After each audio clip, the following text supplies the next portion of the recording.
Hello everybody, this is Badger Wild, and we are back with a Space Engineers ship review video. This time we're reviewing something really cool. But before we get started, be sure to like, comment, and subscribe. It really helps out the channel. And if you are wanting the build in this particular video, as with all my videos, the link to it will be down in the description. You can go straight to the Steam Workshop and snatch you up one of these today. But without further ado, let's get started. So today we are looking at a brand new ship design, something that's been on there for a little bit since the context update came out. And this was something that we all saw in the context update, and we were all saying, "Ooh, hey, we would love to have that." So this has been made by Grexion. It is the Stingray light combat support drone, and it is built after the red drone shown in the Contact DLC trailer. So this is, when you're in the DLC trailer, there's one where they're at a snowy biome and suddenly this thing rises out of the floor of a station. It brings up the top. This thing gets up, takes off, and goes to do something. This is the drone that was doing that. So this is what we're looking at today. It utilizes the signal blocks, the heavy industry, the contact DLC, and automations DLC all together. Like I said, Grexion did this. I don't know if I'm saying his name correctly. So I'm sorry for that. You know, American education system and all, that's what I blame that on. But let's see what you get here. What you get is a drone that's about maximum 3 blocks high and has a whole lot of very decent independence. It's powered by 2 nuclear reactors, has several batteries, has a large duct fan in the middle of it to keep it up off the ground, and has this very, you know, it's an unmanned vehicle kind of look to it. It is using the Parabellum antenna, and it's a decent little drone if you're interested in playing with it. Let me hop on down here. We'll hit the remote access, because you can remote access this thing. Trying to see how I can control that here. Let's, oh, 7. We turn off 7. You can see it does move. It's got machine guns. We're not going to fire the rockets off of it because, oh dear God, it's too close. You can see it moves fairly well for a drone. It's got the movement it needs down pat and ready to go. So what are we going to do? We're simply going to really test this thing out today. And we're going to test this out against another drone at some point to see how effective this particular type of drone would be taking down another one. One of the things that makes this drone very appealing is how cheap it is. This is something you can slap onto a printer and just start printing out, or you can print several of them in a stack and then just fill them up with uranium, cut off one end of them, and just go to town. You could just, kind of like what you do with 3D printing, whereas if you want to print several of the same type of thing, like you want to print Legos, you put onto the scanner how many Legos that are in there, and if you want to print more Legos on top, you add some support struts. And then you can print multiple Legos and then just break the support struts off, and hey, you're ready to go. So you can do the same thing with this.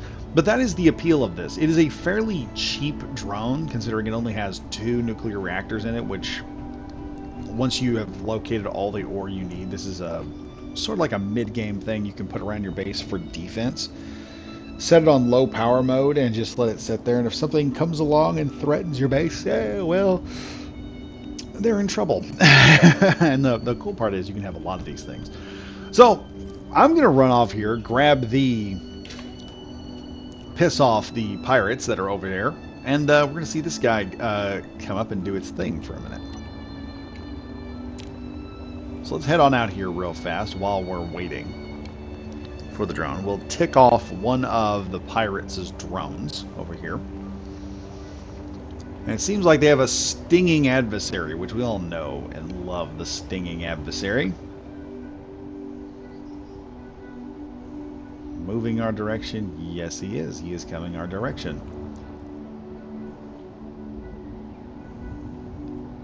Yep, there he is. Alright, we're going to very quickly run back to our own base. We're going to get this guy to come on and come after us very quickly and see what he does. So he should be coming at us rather fast. We're going to slip into this position here, and we're going to watch as really fun stuff starts to happen. You can see right now we have already had one drone engage. He is coming into position. They should all start going after him here in a minute.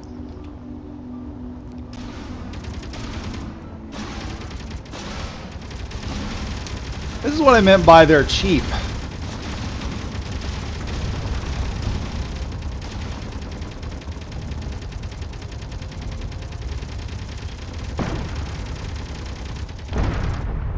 Poor Joker never stood a chance.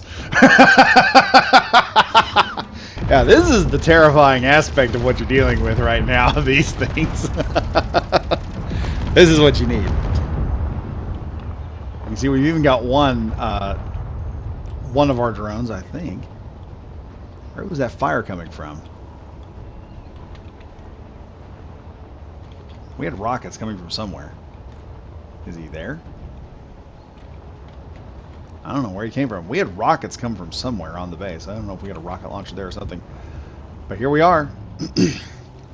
Now there is this problem.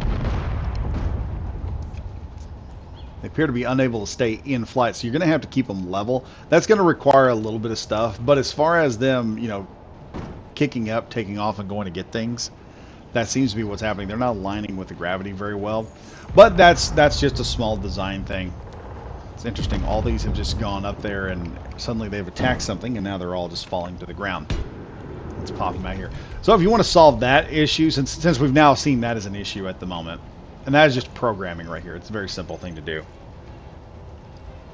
We can go into AI flight, I believe, and then you can adjust the pitch angle. And so we can adjust it to basically nothing. And that solves that as a problem. But yeah, these things do work. They will take off and go grab something and go kill it. You can have several of these things. Like I said, they're super cheap. You can build several of these rather quickly and then put your own colors on it. And when they take off, they can start doing some serious damage. Now, I will say this. When you get this, like with the programming thing there are things you're going to have to program into the drone. You're going to have to set the speed of it. You're going to have to do some other things. Per to what Grexion states here, know that the speed for the AI is default, will need to be changed to the desired speed beforehand.